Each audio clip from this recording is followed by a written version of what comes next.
Dr. Savo Kentura, the President of the Atlantic Council of Montenegro. Dobro jutro, dame i gospodo, gospodine predsjedniče vlade, uvažene ekscelencije, gospodo ministri. Obično u svom govoru negdje pri kraju ubacim neki citat, međutim ovog puta ću početi s jednim koji mi se zaista svidio i koji na jedan vrlo lijep način opisuje Crnu Goru, makar onu Crnu Goru koju smo znali do danas.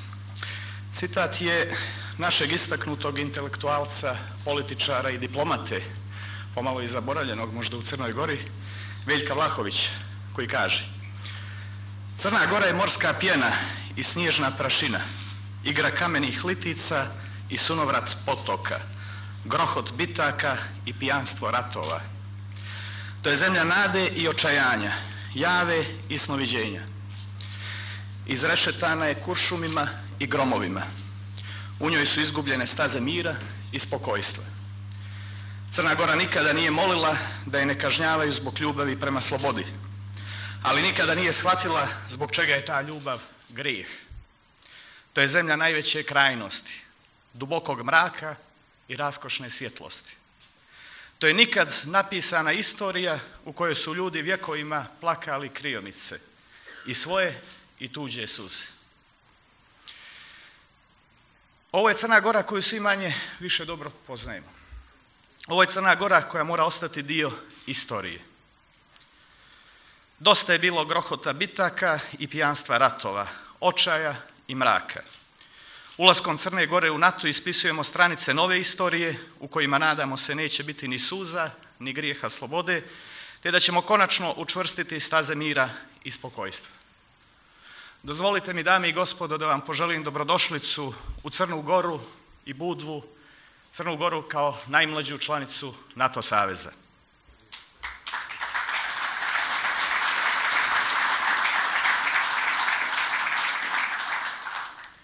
Prošle godine poželjeli smo na ovom mjestu da se vidimo u Crnoj Gori kao punopravnoj članici NATO saveza. I baš kao i ranije ove riječi su se obistinile.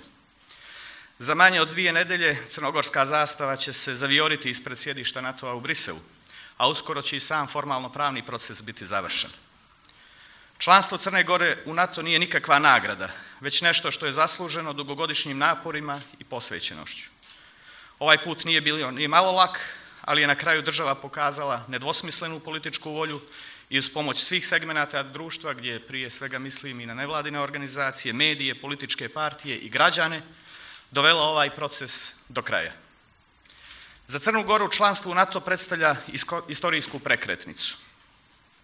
Ne zbog činjenice da postajemo dio kolektivnog sistema bezbjednosti, niti zbog činjenice što će doći do korjenitih promjena u društvu, već zbog činjenice da po prvi put u novijoj istoriji postajemo dio Zapada, dijeleći sve one vrijednosti za koje se čitav zapadni svijet danas zalaže. Nesporno je da pogrešnih odluka može biti i u demokratskim društvima. Nesporno je da na osnovu tih odluka mogu nastupiti i izuzetno loše posljedice. Međutim, demokratiji se kao sistemu ne može suditi na osnovu tih pojedinačno izdvojenih primjera. Ono što demokratsku zapadnu Europu i zapadni svijet razlikuje od istočnih diktatura i komunističkog sistema, kome smo i sami donedavno pripadali, jeste poštovanje čovjeka, slobode, te težnja da se sistemski ograniči moć pojedinca koji vrši vlast. Za razliku od diktatura i komunizma, na zapadu premijeri, kancelari, predsjednici vrše vlast, a suvereni su građani i to je demokratija. U totalitarnim režimima predsjednici vladaju narodom i to je velika razlika. Zato vam ne može biti poznato iz istorije da se u nekoj zapadnoj zemlji desilo da vojska tenkovima izlazi i gazi svoje studente, kao što je to bio slučaj sa Tiananmenom 1989. godine, niti da uništava na desetine miliona života svojih građana, raseljavajući ih sa jednog kraja zemlje na drugi, kao što je to bio slučaj sa Sovjetskim savezom. Takvim totalitarnim režimima pripadala je svojevremeno i Crna Gora u okviru, dok je bila u sastavu Jugoslavije. Te ulazak Crne Gore u NATO ima ovaj istorijski i kulturološki značaj. Ljudi koji cijele države i narode tretiraju kao ličnu svojinu, moraju lično i doživljavati gubitak kada neko želi da se oslobodi njihovog uticaja. U tom smislu razumijem protivljenje i bijes Rusije zbog ulaska Crne Gore u NATO. Metode i način rada koji su primjenjivali u prošlosti nije nam stran. Naprotiv, vrlo smo dobro upoznati sa njim i upravo zato nismo ni bili iznenađeni posljednjim postupcima. Sa druge strane, Rusija mora shvatiti i pomiriti se sa činjenicom da Crna Gora jeste članica NATO saveza i da tu više ništa ne može uraditi. Također, mora shvatiti da članstvo u NATO nije usmjereno protiv bilo koga, već da se radi prvenstveno o našem nacionalnom opredjeljenju. Ali isto tako, mora se shvatiti da svi oni koji su radili ili rade protiv interesa naše države, bilo da su u pitanju pojedinci ili države, moraju snositi i posljedice zbog toga. Nije ulazak Crne Gore u NATO značajan samo za nas ovdje, već i za čitav region. Ulaskom u NATO Crne Gore potvrdilo se više stvari. Prvo, da Sjedinjene države i Europa nisu zaboravili na ovaj region, iako se takav utisak mogao steći do svega godinu, 2 dana unazad, već da su i dalje prisutni i da žele da doprinesu miru i stabilnosti na ovim prostorima. Drugo, spriječen je uticaj širenja Rusije, makar kada je u pitanju Crna Gora, ali i usporen u čitavom regionu. Povećan intenzitet aktivnosti Ruske federacije na ovim prostorima, posebno u Crnoj Gori, Srbiji, Bosni i Hercegovini, morao se zaustaviti kako bi se poslala jasna poruka. Balkan jeste i bit će interesna zona zapadnih zemalja. Treće, i možda najbitnije, jeste činjenica da se ulaskom Crne Gore u NATO ne završava priča oko stabilnosti Balkana, već da je pred nama još dosta posla kako bi zaokružili čitavu priču. Ulazak Crne Gore u NATO svakako će doprinijeti stabilnosti i bezbjednosti regiona, ali tu nije kraj. Naime, svjedoci smo šta se nedavno sve dešavalo u Makedoniji, koliko ova zemlja koja je u jednom momentu bila na samom pragu članstva u NATO, bila na ivici građanskog rata i haosa. Svjedoci smo i da u Bosni i Hercegovini situacija nije onakva kako bi mi željeli da vidimo. Također, trenutna politika vojne neutralnosti Srbije ne može nikako biti održiva u perspektivi. Sve ovo i još mnogo toga ukazuje na činjenicu da čitav region mora postati dio kolektivnog sistema bezbjednosti što prije, kako nikada više ne bi dolazili u situacije u koje smo dolazili u prošlosti, kako nikada više ne bi ratovali međusobno na ovim prostorima i kako bi konačno počeli uvažavati i poštovati jedni druge. Prošlost niko od nas ne smije i nema pravo da zaboravi, ali se moramo okrenuti budućnosti i živjeti jedni sa drugima. Ne možemo donositi odluke o našoj budućnosti i budućnosti naših potomaka gledajući u prošlost. Taj luksuz sebi niko ne može i ne smije priuštiti, a da donese ispravnu odluku. Odluke koje se tiču budućih pokoljenja moraju se bazirati na pretpostavkama budućnosti. Moramo prihvatiti sopstvenu odgovornost zarad naše budućnosti. Donošenjem odluke o ulasku Crne Gore u NATO, Crna Gora se opredijelila da donosi odluke o svojoj budućnosti, a ne da živi odluke koje su donijeli drugi, jer postoji budućnost koja se stvara i budućnost koju stvaramo. Dame i gospodo, uvjeren sam da će Crna Gora pokazati da je povjerenje koje je ukazano od strane 28 država članica zasluženo, kao i da će već u prvim mjesecima nakon članstva imati priliku da to pokaže i na djelu, dajući svoj konkretan doprinos u misijama NATO-a, borbi protiv terorizma, ali isto tako i na unutrašnjem planu, nastavljajući još više i još snažnije borbu protiv organizovanog kriminala i korupcije, jačanju vladavine prava, slobodi medija i sl. Jedino jaka, demokratska, razvijena Crna Gora može biti pouzdan partner alijansi. Naš posao još nije završen. Naprotiv, on tek počinje ulaskom u NATO. Na nama je da privedemo kraju sve započete reforme kako bi naša djeca živjela u jednoj mnogo boljoj sredini.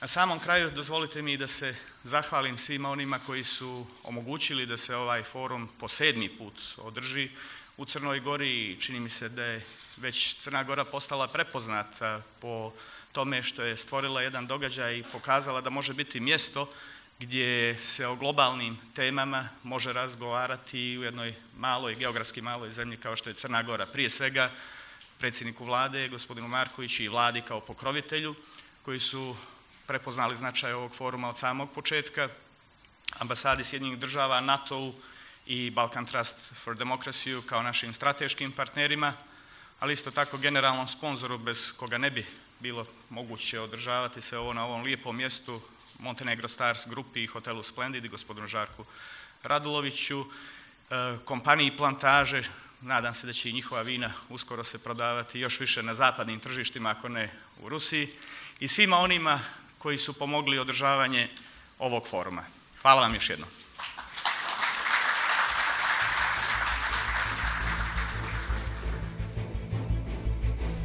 Mr. Hoyt Brian Yee, Deputy Assistant Secretary of State for European and Eurasian Affairs, U.S. Department of State. Hvala, dobro jutro, gospodin Premier, Ministri, ladies and gentlemen. It's a great honor for me to join Mr. Kantara in welcoming you all to this year's To Be Secure Forum. Now, in its 7th iteration, the 2BS Forum is an example of Montenegro's leadership in and commitment to regional cooperation. And I would like to join Savo Kantara and the Atlantic Council in thanking all of you for being here, and I want to thank Savo and the Atlantic Council for hosting us here in this beautiful city of Budva. Like the 6 previous 2BS forums, this one is certain to provoke some lively and controversial discussions. And I base that conclusion on the panel topics.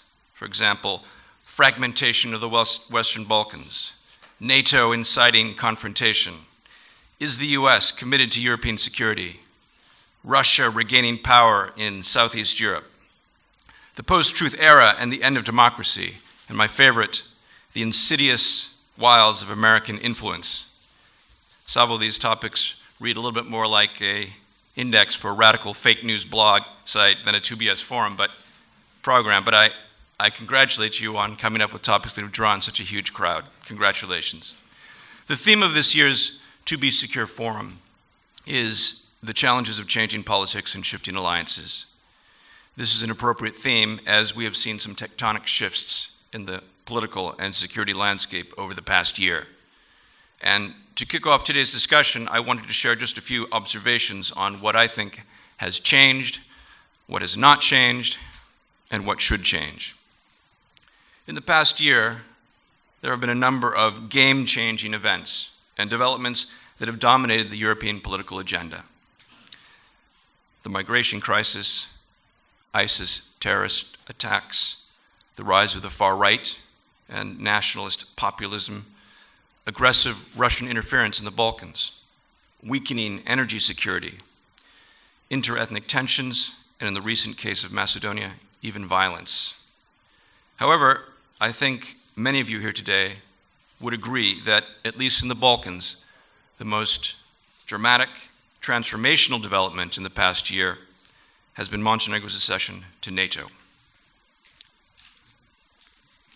On June 5th, 2017, as Savo mentioned, Montenegro will become the 29th member of the North Atlantic Treaty Organization. This is a truly remarkable accomplishment. Just a decade ago, a few of us in this room, few security experts, were asking whether Montenegro would join NATO, or rather, would Montenegro survive as an independent state? By joining NATO in just a few weeks and progressing towards European Union membership, Montenegro seems to have settled that question. But what will Montenegro and the rest of the region look like in 10 years? This question recalls an historic 1972 meeting between Henry Kissinger and Chinese Premier Zhou Enlai, in which Henry Kissinger asked Premier Zhou, what did he think of the French Revolution? The Chinese Premier famously responded, "It is too early to tell." It may also be premature to assess the impact of NATO membership on Montenegro and the region. The outcome of that assessment has not yet been written. It will depend in large part on the decisions and actions of many of the leaders and the countries represented in this room. What has not changed? Some things remain constant. NATO's open door policy, United States policy towards the Western Balkans. For over 2 decades, across multiple U.S. administrations, the United States has consistently advocated for reforms needed for Euro-Atlantic integration related to rule of law, good governance, and economic growth. We have helped our Western Balkan partners, along with our European allies and friends, and we will continue to help them going forward. As Montenegro undertook the reforms necessary to join NATO, the United States remained at its side at each step of the journey. In the same way, we will stand by any other country in the region that has a vision, stamina, and ambition to achieve this goal. And we will continue to support the NATO alliance as a pillar of U.S. and global security. I don't want to prejudge panel 2, but the U.S.-Europe alliance, built upon the bedrock of common interests and values, is not shifting. As Vice President Mike Pence recently stated, this alliance plays a crucial role in promoting peace and prosperity in North America and in the entire world. The United States' commitment to NATO is clear. While NATO's accession reaffirmed the constancy of NATO's open door and commitment to the Western Balkans, it also revealed the ongoing determination of Russia and its proxies to hold this region back from its rightful place in the Western family of secure, prosperous European democracies. Russia has stepped up its machinations to undermine progress in the Balkans towards NATO and the European Union wherever and however it can, from backing a brazen plot against the government in Podgorica to supporting an anti-Dayton secessionist movement in Bosnia, to active efforts to isolate Kosovo. Armies of Russian state-sponsored trolls use propaganda and fake news to sow distrust and confusion and to undermine pro-Western policies and leaders. But Montenegro and other countries in the region have proven that hard work and determination and support from friends, countries in the Western Balkans can choose their own path to a more secure and prosperous future. Lastly, what should change? A look back at recent developments around the region provides stark answers to this question. We have seen inflammatory nationalist rhetoric and the politics of division on the rise. We have seen tear gas in Kosovo's assembly and street violence aimed at disrupting the democratic process. We've seen politicians in the Republic of Srpska rejecting the authority of Bosnia's state institutions and threatening secession. We've seen a mob overrun the parliament in Skopje and beat members of the democratically elected majority. Opposition members of parliament are boycotting parliaments in Montenegro and Albania. We hear irresponsible talk in the region that echoes long discredited ethno-nationalist slogans that brought war and suffering to the region in the 1990s. In order to resolve such challenges, or at least to avoid future occurrences, countries in the Western Balkans need stronger leadership, respect for rule of law, and adherence to democratic norms. Leaders must find the political courage to adopt unpopular but necessary reforms, to put the interests of their citizens ahead of their party politics. I hope, for example, the next Prime Minister and Governor of Kosovo will, unlike their predecessors, find the courage to ratify the border demarcation agreement with Montenegro and achieve visa-free travel for the people of Kosovo. Governments, including Montenegro, must fight corruption, grow their economies, and reduce vulnerability to Russian and other malign influence, especially in Serbia, Bosnia and Herzegovina, Albania, Kosovo, and Macedonia, which rank below the global average on Transparency International's Perceptions of Corruption Index. Members of Parliament throughout the region should defend and represent their citizens' interests in Parliament.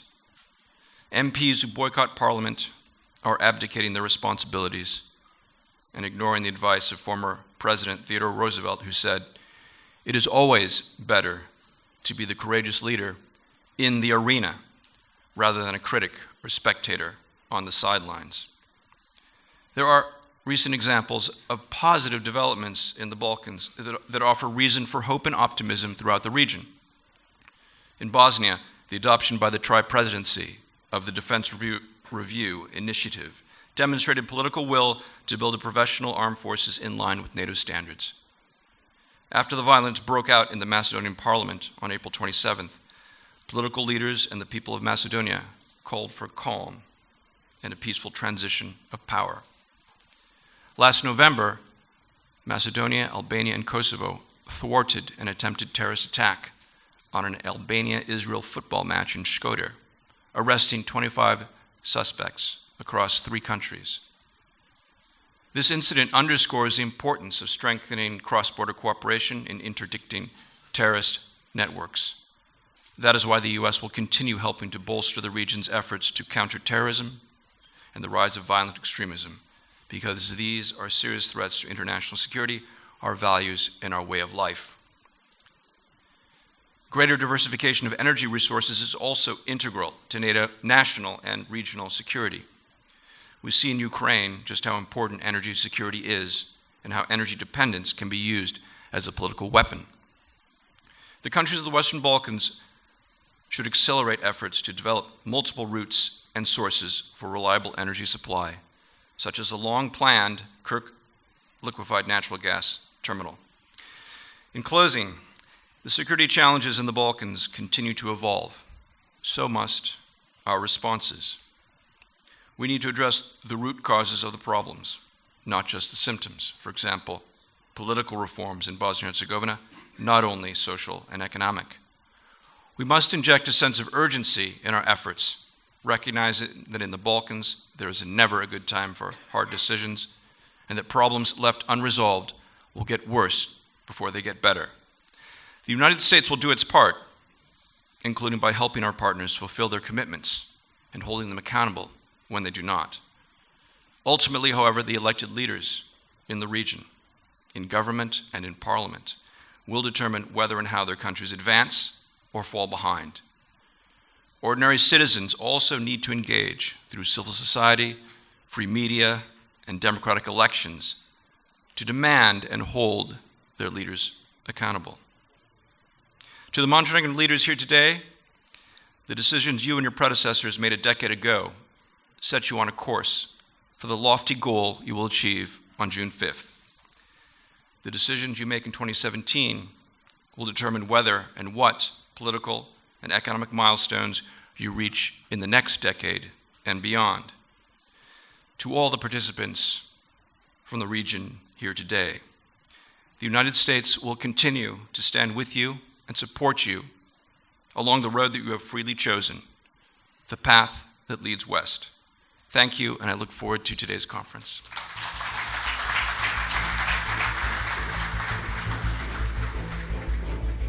His Excellency, Mr. Duško Marković, the Prime Minister of Montenegro. Gospodine Kentera, uvaženi gospodine Yi, uvažene ekscelencije, dame i gospodo, zadovoljstvo mi je što sedmi put imamo priliku da se sretnemo na Tubi Sjekur forumu i razgovaramo o bezbjednosnim pitanjima. Cijenim da je ova konferencija izrasla u značajan međunarodni događaj na kojem otvaramo dileme i tragamo za najboljim rješenjima. Stoga i ove godine Vlada Crne Gore pomogla organizaciju foruma, a koristim priliku da Atlantskom savjetu kao nosiocu ideje o održavanju ovakvog foruma čestitam na posvećenosti ovom projektu i vjerujem, već mogu reći, na uspješnoj organizaciji. Ja sam se jučer vratio iz Vašingtona gdje sam govorio na konferenciji sličnog profila na sastanku core grupe Minhenske bezbjednosne konferencije. I taj eminentni skup i ovaj današnji u Budvi, kao i razgovor koji sam imao sa državnim sekretarom Sjedinjenih država, gospodinom Tillersonom, uvjeravaju me da su teme bezbjednosti u fokusu pažnje ne samo u našem regionu i Europi, već širom svijeta. To znači da se nijesu ostvarila očekivanja da će kraj hladnog rata i intenziviranje procesa Ujedinjene Europe istovremeno značiti prestanak opasnosti od novih oružanih sukoba. To također znači da su demantovana mišljenja da je istorijska misija NATO-a i transatlantske zajednice završena. Danas zapravo vidimo da su takve prognoze bile neutemeljene. Evroatlantski prostor suočen je sa novim prijetnjama i izazovima koji su raznovrsniji, kompleksniji, po mnogo čemu opasniji nego u vrijeme hladnog rata. Vjerujem da ćemo se saglasiti da na današnjoj globalnoj sceni ne postoji bolji bezbjednosni okvir od onoga koji pruža Sjevernoatlantska alijansa. Čemu onda čuđenje i protivljenje na pojedinim adresama što je Crna Gora odlučila da svoje ključne nacionalne interese veže za evroatlantsku porodicu država i naroda. Taj istorijski cilj dostigli smo za manje od 11 godina od obnove državne samostalnosti. Sjetit ćete se uostalom da smo prošle godine ovdje govorili da očekujemo potpisivanje protokola u pristupanju Crne Gore NATO-u. Danas sa zadovoljstvom saopštavamo da su sve države članice ratifikovale ovaj akt i da će Crna Gora biti prisutna za 2 nedelje na samitu alijanse u Briselu, a formalno 5. juna očekujemo uručenje našeg ratifikacionog dokumenta State Departmentu i od tog trenutka Crna Gora će biti punopravna članica najmoćnijeg saveza današnjice. Ja vjerujem da je to događaj koji donosi više mira i stabilnosti našoj državi, ali i svima ostalima na Balkanu. Ali ono što želim ovom prilikom da potenciram, donosi i veću šansu za ekonomski napredak Crne Gore. Potkrijepit ću to samo jednim, ali vrlo slikovitim podatkom. Neto priliv stranih investicija u prva 2 mjeseca 2017. godine bio je 64,6 miliona eura, što je značajno više u odnosu na uporedni period prošle godine kada je ostvaren neto odliv. To se dakle događa u trenutku kada je već bilo izvjesno da je Crna Gora pred vratima alijanseve i svi parametri ukazuju da će taj trend u narednom periodu biti još pozitivniji. Vjerujem dakle da će kredibilni investitori, prije svega oni sa zapada, cijeniti činjenicu da je Crna Gora dio NATO-a i da je to garant mira i stabilnosti države, odnosno garant sigurnosti njihovih investicija uz vladavinu prava kao uslov svih uslova za privlačenje stranog novca. Sudeći po značajnom interesovanju investitora do kraja godine, očekujemo dalja poboljšanja na tom planu. Sa stranim investitorima dobijamo više novca za radna mjesta, ali nova znanja i prakse za naše građane. Prije svega za mlađe i obrazovane kadrove koji će na taj način dobijati sve više šansi i mogućnosti da svoju egzistenciju vežu za Crnu Goru. To je najvažniji posao ove vlade na koji smo fokusirani bukvalno svakog dana. Rezultate na tom planu očekujemo vrlo brzo, kroz veći rast bruto društvenog proizvoda, što će stvoriti pretpostavke za bolji životni standard svakog našeg građanina i svake porodice. Dame i gospodo, svjesni smo da naše članstvo u NATO-u ne znači samo korištenje benefita i privilegija koje donosi alijansa. Mi želimo da preuzmemo odgovornost i dijelimo teret sa ostalim državama članicama u uspostavljanju sigurnijeg okruženja u cijelom svijetu. I prije članstva smo učestvujući u različitim misijama, kako NATO-a, tako Europske unije i Ujedinjenih nacija, doprinosili uspostavljanju mira na različitim meridijanima, a tom cilju ostajemo i dalje posvećeni. Također svjesni smo posebne odgovornosti i uloge Crne Gore u našem regionu, gdje ćemo se truditi da budemo stožer stabilnosti i promoter demokratskih vrijednosti i praksi na kojima je alijansa osnovana. U tom kontekstu želim posebno da istaknem odnos sa partnerima na kojem će Crna Gora u buduće insistirati, a koje smatram da treba da slijede sve susjedne države. Naime, moramo sami da nosimo teret i odgovornost za dešavanje u svojim državama, kao i u našem okruženju. Jednostavno rečeno, moramo sami da rješavamo svoje probleme. Ne možemo da ih stavljamo na sto partnerskih država i očekujemo od njih da rješavaju naše unutrašnje ili susjedske nesuglasice i nerazumijevanja. To ne znači da kao još nedovoljno snažne demokratije ne treba da tražimo savjet. Važno nam je svakako da partneri pošalju jasnu poruku otvorenih vrata Europske unije i NATO-a i regionu Zapadnog Balkana, daju sigurnost europske perspektive i bolje života koju ona nosi sa sobom. Ta poruka, međutim, mora biti jasna i konkretna, mora biti vidljiva i opipljiva. uopštena, rekao bih i maglovita poruka da su vrata Evropske unije i NATO-a otvorena za sve one koji ispune kriterijume, našim građanima ne znači mnogo. Evropa je već toliko prisutna na Zapadnom Balkanu da nema nejasnoća u pogledu spremnosti i kapaciteta pojedinih država, a u skladu sa tim i realnih rokova u kojima se može očekivati ispunjavanje kriterijuma. Kada se u tom kontekstu govori o Crnoj Gori, uzimajući u obzir pregovarački proces koji smo do sada prošli, kao i ono što nas još očekuje do kraja puta, ne vjerujem da bilo ko u Evropskoj uniji sumnja da u narednih najviše 5 godina mi možemo ispuniti sve preostale kriterijume za članstvo. Za neke druge države Zapadnog Balkana realno je da taj rok mora biti znatno duži. Mi dakle ne tražimo da Crnoj Gori bilo ko gleda kroz prste.